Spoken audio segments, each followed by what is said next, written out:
A steward or somebody in stewardship is a servant. A servant has no desire than to please his master. All that matters to a servant is how to please the master.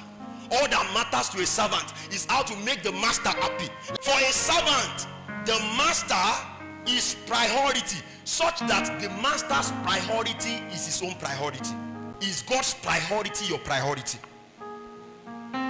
Many of us claim to be stewards, but you lie to yourself, because you are never a steward of God, because God's priority is never your priority. The more reason why when we say I'm a child of God, God looks at some of us and smile, because you are far from the reality.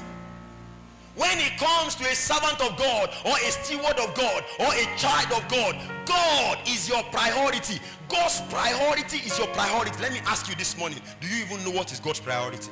How many of us have been to a carpentry workshop? At least almost all of us should have been. Let me see your hand if you have. Okay. How many of us at any time had stumbled on the wood telling the carpenter that this is what you must do with me? How many of us? I'm sure there's nobody here, because a wood does not have a right to tell the carpenter that this is what you must make of me. It is the carpenter who decides what he wants to come out of the wood.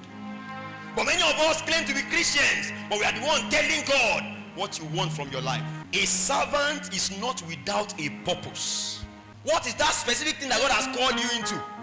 In this church, outside this church, in your neighborhood, in your community, what is that thing that God has called you into? And have you begun to do them? Faithfulness is the hallmark of stewardship. But a man can never be faithful to what he did not know.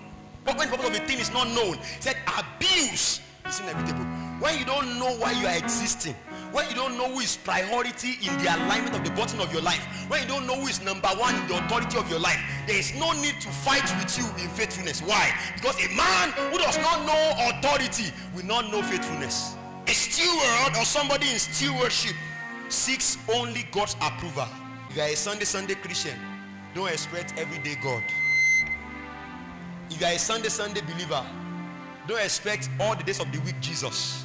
Any work you do that does not take your all might not produce result. In the same way, anything you do for God that does not take your all, don't expect results.